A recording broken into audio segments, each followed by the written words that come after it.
Hi everyone and welcome to daily current affairs for 1 June. So आज नया महीना, नया तारीख और इसी के साथ साथ में कहीं ना कहीं हमारा जो नया जुनून होना चाहिए पढ़ाई को लेकर के, एक नए जोश के साथ में हम मिलते हैं और साथ साथ में ये प्लेज लेते हैं कि इस मंथ हम अपनी पढ़ाई बहुत सिंसियरली रखेंगे और इसके साथ साथ में हम नेक्स्ट लेवल में जो पास्ट में गलतियाँ किए हैं, देखिए हमेशा से कैलेंडर जब चेंज हम करते हैं कि मई का महीना बदल करके जून में आ गए हैं, तो इसके साथ साथ हमको ये भी ध्यान रखना है कि हम उन गलतियों को ना दोहराएं और अपने जीवन में हमेशा हम आगे बढ़ते चलें। तो यहाँ पर हम कंटेंट भी उसी हिसाब से कवर कराएंगे कि आपका नेक्स्ट लेवल पे होता रहे। जिस तरीके से आपने एग्जाम देखा है, जिस तरीके से क्वेश्चंस का पैटर्न देखा है, तो यहाँ आपको समझ आ रहा होगा कि कहीं ना कहीं हार्डवर्क जो है वो और ज़्यादा करने की ज़रूरत है। तो हम अपने करंट अफेयर्स को भी उसी तरीके से रिफाइन करके आप तक पहुँचाएंगे। चलिए स्टार्ट करते हैं फॉर द फर्स्ट टॉपिक, और जो कि इसरो से रिलेटेड है। जैसा कि आपने देख ही लिया होगा खबर, Indian Space Research Organisation ISRO ने लॉन्च किया है next generation navigation satellite NVS-01। ठीक है, तो इसके बारे में हम देख लेते हैं। NVS-01 जो है वो first of the India's second generation satellites है, जो कि एनविसार्ज्ड है नाविक के लिए, navigation by India constellation services. तो आपको ध्यान रखना है, जो स्टेटमेंट बेस्ड सवाल होते हैं कि first of the India's second generation satellites. ठीक है, इसके साथ साथ इसके की हाइलाइट्स की बात कर लेते हैं। तो इसका वजन लगभग आप देख सकते हैं कि 2232 किलोग्राम है, हेवीएस्ट इन कॉन्स्टेलेशन है। ठीक है, इसके साथ साथ आप देखोगे तो उसको लॉन्च किया गया GSLV रॉकेट के द्वारा। तो क्योंकि ये हेवीएस्ट है इसीलिए GSLV रॉकेट। ठीक है, जियो सिंक्रोनस, मतलब कि वो अपने आप में आप देखोगे तो सन के साथ सिंक होकर के मतलब वो चलता रहेगा, इसीलिए जियो सिंक्रोनस। और ये इंडिजिनसली डेवलप किया गया है, खुद के द्वारा विनिर्मित है। Rubidium atomic clock to provide accurate locations. यहाँ पर रुबिडियम एटॉमिक क्लॉक का भी इस्तेमाल किया गया है ताकि वो लोकेशन जो है वो एग्जैक्ट बता सके। इसका जो मिशन का लाइफ है वो 12 साल से ज्यादा है, जो कि अपने आप में ज्यादा है 10 साल का फर्स्ट जनरेशन सैटेलाइट्स का। मतलब फर्स्ट जो जनरेशन होता था उसका 10 साल का होता था, क्योंकि ये सेकंड जनरेशन है तो ये 12 साल का है। इसके साथ साथ ये सिग्नल्स भेजता है थर्ड फ्रीक्वेंसी L1 में, जो इंक्रीज करता है इंटरऑपरेबिलिटी अलग अलग सैटेलाइट बेस्ड नेविगेशन सिस्टम्स में। और ये रियल टाइम पोजीशनिंग भी देता है, ये आपको ध्यान रखना है। और बाकी सर्विसेज भी, जो कि 1500 किलोमीटर के मेनलैंड दायरे के भीतर होगा। तो सवाल डेफिनेटली अगर प्रीलिम्स में होगा तो इन्हीं फैक्ट्स बेस्ड होगा। एक तो वेट, क्योंकि यूपीएससी का आदत है फैक्चुअल क्वेश्चंस में वो पूछते हैं।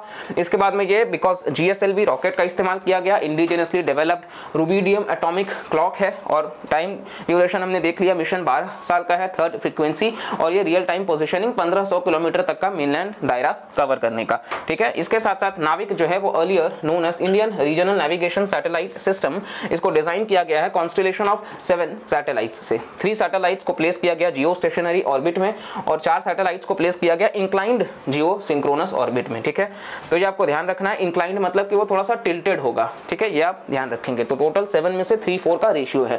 नाविक जो है वो 2 सर्विसेज ऑफर करता है, standard position service civilian users के लिए और रेस्ट्रिक्टेड सर्विस स्ट्रैटेजिक यूजर्स के लिए। ठीक है, यानी कि जो स्टैंडर्ड पोजीशन सर्विस होगा वो हम और आप जैसे इंसान यूज कर पाएंगे, हम दोनों नहीं यूज कर सकते। यूपीएससी कहेगा कि दोनों जो है वो सिविलियंस यूज कर सकते हैं, गलत है। रेस्ट्रिक्टेड सर्विस सिर्फ स्ट्रैटेजिक यूजर्स के, जैसे डिफेंस में जो हो गए या फिर जो कहीं भी मतलब स्टेट पुलिस वगैरह, उनके लिए ये जो सर्विसेज होंगे वो प्रोवाइड किए जाएंगे L5 में, S बैंड में। ठीक है, L5 और S बैंड में। इसके साथ साथ एप्लीकेशन आप देखोगे तो इसका टेरेस्ट्रियल यानी कि लैंड, एरियल और मरीन नेविगेशन, डिजास्टर मैनेजमेंट वगैरह, प्रिसाइज टाइमिंग, साइंटिफिक रिसर्च, इन सब की बात। नेविगेशन सिस्टम्स पूरे दुनिया की बात कर लेते हैं। यूपीएससी ने इसी साल सवाल पूछा था कि कौन सी कंट्री का अपना खुद का नेविगेशन, जिसका आपको पता है ऑस्ट्रेलिया आंसर होगा। तो यहाँ पे 4 global satellite based navigation systems हैं। यूएस का GPS है, ग्लोबल पोजिशनिंग सिस्टम, आपको पता ही है, काफी फेमस। इसके बाद में रशिया का ग्लोनास है, तो ये भी आप ध्यान रखेंगे। साथ साथ यूरोपियन का गैलीलियो और चाइनीज का बेइडाउ और जापान का 4 सैटेलाइट सिस्टम है, जो कि GPS signals across the country वो कवर कर रहा है, इसीलिए सवाल इस पे था। ठीक है, तो यहाँ आप करंट अफेयर्स अगर हमारा कवर कर रहे हैं तो आपको डायरेक्ट सवाल देखने को मिल रहा होगा।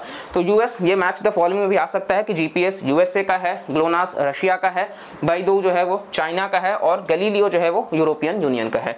इसके साथ साथ नेक्स्ट हम बात कर लेते हैं, भारत जो है वो ट्रेन करेगा association of south east Asian Nations, यानी कि जो आसियान नेशंस की विमेन है इन UN पीस कीपिंग ऑपरेशंस। ठीक है, तो फॉलोइंग द डिफेंस मिनिस्टर्स 2022 का जो प्रपोजल है, तो भारत 2 इनिशिएटिव्स महिलाओं के लिए चालू करेगा साउथ ईस्ट एशिया, जो आसियान और भारत के इनिशिएटिव के तहत UN पीस कीपिंग ऑपरेशंस का। ठीक है, तो ये इंडिया और आसियान के बीच का जो डिफेंस एग्रीमेंट है उसको बढ़ावा दे रहा है।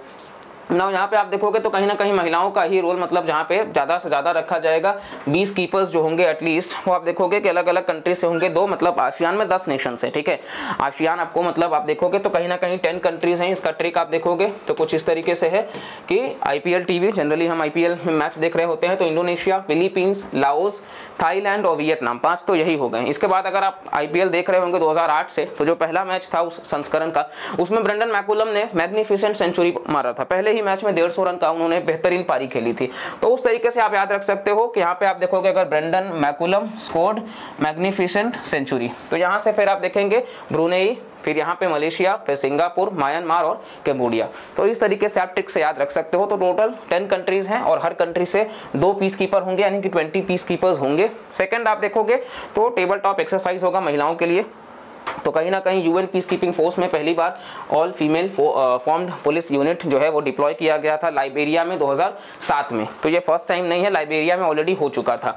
और 2020 के हिसाब से आप देखोगे तो 95,000 में से महज 5% के आसपास आप देखोगे तो मिलिट्री में है और महज 11% जो है वो पुलिस फोर्स में है, ठीक है। इसके बाद में आप देखोगे तो ज़्यादा से ज़्यादा पॉपुलेशन जो है वो बच्चों का और इन सब से रिलेटेड है, ताकि ट्रस्ट वगैरह कॉन्फिडेंस बन सके और पावरफुल मेंटरशिप वगैरह भी दिया जा सके। फॉर योर काइंड इन्फॉर्मेशन, ये जो UN के पीस कीपिंग फोर्सेस होते हैं उनको हम ब्लू हेलमेट्स के नाम से भी जानते हैं, और जिसमें भारत जो है वो टॉप पे है, ठीक है। इसके साथ साथ ये होस्ट कंट्रीज जो हैं वो ट्रांजिशन सिखाएंगे कि कॉन्फ्लिक्ट से पीस वाले एरिया में कैसे आपको बनाना है। और ये 3 प्रिंसिपल्स पे होंगे, कॉन्सेंट ऑफ पार्टीज, इम्पार्शियलिटी और non use of force, except कि अगर सेल्फ डिफेंस की जरूरत पड़ जाए तो। और पीस कीपिंग ऑपरेशंस जो है वो UN सिक्योरिटी काउंसिल के मैंडेट पे चलते हैं। नेक्स्ट टॉपिक है हमारा प्रोजेक्ट चीता। तो नेशनल टाइगर कंजर्वेशन अथॉरिटी जो है वो कॉन्स्टिट्यूट किया है एक प्रोजेक्ट स्टीयरिंग कमिटी, जो कि रिव्यू करेगा प्रोग्रेस ऑफ प्रोजेक्ट चीता। तो ये रिप्लेस कर रहा है चीता टास्क फोर्स को, जिसको बनाया गया था भारत का चीता इंट्रोडक्शन प्रोग्राम के लिए। और ये जो कमेटी है उसमें मेंबर्स आप देखेंगे तो NTCA हैं, wild life institute of India के हैं, और ये पैनल है चीता के एक्सपर्ट्स का। प्रोजेक्ट चीता जो है वो एक इनिशिएटिव है जिसको री इंट्रोड्यूस करने से जुड़ा हुआ है चीता का उसके नेटिव हैबिटाट में। और ये जो प्रोजेक्ट है उसमें चीतास को दूसरे कंट्रीज से ला करके भारत में रखा जा रहा है। और साथ साथ आप देखोगे तो कहीं ना कहीं हमारा जो इकोसिस्टम है उसको बनाने के लिए इस प्रोजेक्ट को implement national tiger conservation authority कर रही है, ठीक है। और चीतास IUCN में अगर आपको ध्यान होगा तो ये वल्नरेबल में आते हैं, ठीक है। अफ्रीकन चीतास की हम बात कर रहे हैं। एशियाटिक सिर्फ ईरान में मिलता है तो वो क्रिटिकली एंडेंजर्ड है। हमने ऑलरेडी नामीबिया से साउथ अफ्रीका से लिया है कूनो पालपुर नेशनल पार्क में, और वहाँ पे एक चीता की डेथ भी हुई है, तो इस वजह से सवाल बन सकता है। अच्छा, कमेंट सेक्शन में प्रोजेक्ट टाइगर जरूर बताइएगा, प्रोजेक्ट टाइगर कि ये कब मतलब लॉन्च किया गया था, ठीक है। इसका भी मतलब 50 साल हो चुका है, तो प्रोजेक्ट टाइगर के ऊपर सवाल हो सकता है। चलिए नीति आयोग की बात कर लेते हैं। तो ये चर्चा में क्यों है, तो कई सारे चीफ मिनिस्टर्स जो हैं वो स्किप कर दिए हैं। जो रिसेंट मीटिंग हुआ है नीति आयोग का, उसमें ममता बनर्जी भी हैं, अरविंद केजरीवाल भी हैं। तो ऑलरेडी हमने इसके ऊपर भी एक वीडियो बनाया है कि क्यों उन्होंने स्किप किया है। तो आप देख सकते हैं कि नीति आयोग जो है उसके ऊपर सवाल बन सकता है कि ये एक non constitutional, non statutory body है, ठीक है, यानी कि संविधान में भी नहीं हो, कोई एक्ट भी नहीं है। तो एग्जीक्यूटिव आप कह सकते हो, पब्लिक पॉलिसी थिंक टैंक है भारत सरकार का, जिसको 2015 में लाया गया था प्लानिंग कमीशन को रिप्लेस करके।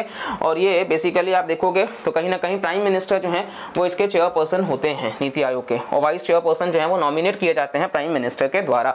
इसके अलावा इसमें आप देखोगे तो अलग अलग राज्यों के मुख्यमंत्री होते हैं, दिल्ली और पुडुचेरी के भी मुख्यमंत्री और लेफ्टिनेंट गवर्नर्स भी सारे यूटीज के। एमिनेंट पर्सन्स को भी लाया जाता है यूनिवर्सिटी से और बाकी से टेम्पोररी मेंबर्स के तौर पर। मैक्सिमम 4 जो हैं वो यूनियन से भी होते हैं, मिनिस्टर्स वगैरह, ठीक है। और इसके साथ साथ बेसिकली आप देखोगे तो ये डाइवर्सिफाइड इकोनॉमिक मॉडल पे आधारित है, ताकि सेंटर स्टेट यानी कि कोऑपरेटिव फेडरलिज्म को बढ़ावा देने के लिए है, ठीक है। नेक्स्ट टॉपिक हमारा that is Indian EFTA trade pact.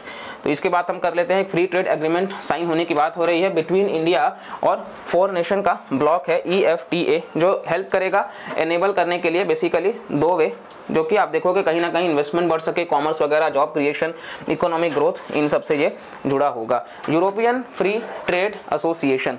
तो यूरोपियन फ्री ट्रेड एसोसिएशन एक इंटर गवर्नमेंटल ऑर्गेनाइजेशन है जो प्रमोट करता है फ्री ट्रेड और इकोनॉमिक कोऑपरेशन 4 मेंबर स्टेट्स के बीच में। ये आप ध्यान रखेंगे, आइसलैंड, लाइकेनस्टेन, नॉर्वे और स्विट्जरलैंड। तो ये जो लाइकेनस्टेन है ये बेसिकली डबल लैंडलॉक्ड कंट्री भी है, ये भी आप ध्यान रखिएगा, 1 एग्जाम में पूछा जा सकता है। और नॉर्वे और स्विट्जरलैंड तो आपको पता ही है। और इसके साथ साथ आप देखोगे तो trade and economic partnership agreement जो है वो ट्रेड की बात करता है दो या दो से ज़्यादा मुल्कों के बीच में कि सामान जो है वो आवाजाही आराम से हो सके। इसके साथ साथ बेसिकली आप देखोगे तो कहीं ना कहीं ये मतलब उन रीजन्स को कनेक्ट करने की बात करता है। इसके सिग्निफिकेंस से आप देखोगे तो कहीं ना कहीं बिजनेस इंडिविजुअल्स इन सबको बढ़ावा मिलेगा, जॉब क्रिएशन होगा और साथ साथ में कहीं ना कहीं एक दूसरे के वैल्यूज़ पे भी हम काम करेंगे, जेंडर इक्वालिटी और ये सारे को भी मतलब बेनिफिट में देने की बात होगी। तो ये हमारा डेली करंट अफेयर्स था। आई होप आपको वीडियो पसंद आया और अगर जरा भी इन्फॉर्मेटिव आपको लगता है तो प्लीज़ लाइक करिएगा, चैनल को सब्सक्राइब करिएगा और कमेंट सेक्शन में भी आप अपना व्यूज़ बता सकते हैं। और साथ साथ में अगर आपको हेल्प हो रहा है तो प्लीज़ इन वीडियोज़ को पूरा देखिए ताकि आपके एग्जाम के पर्सपेक्टिव से जो भी सवाल बन सकते हैं वो हम यहाँ पे सिंसियरली कवर करते रहेंगे और हर दिन इसको प्रीलिम्स, मेंस, इंटरव्यू पर्सपेक्टिव से कवर करते रहेंगे। चलिए मिलते हैं अगले लेक्चर में। वीडियो पूरा देखने के लिए थैंक यू। तब तक अपना ख्याल रखिए और मिलते हैं अगले लेक्चर में। Bye bye, take care and Jai Hind.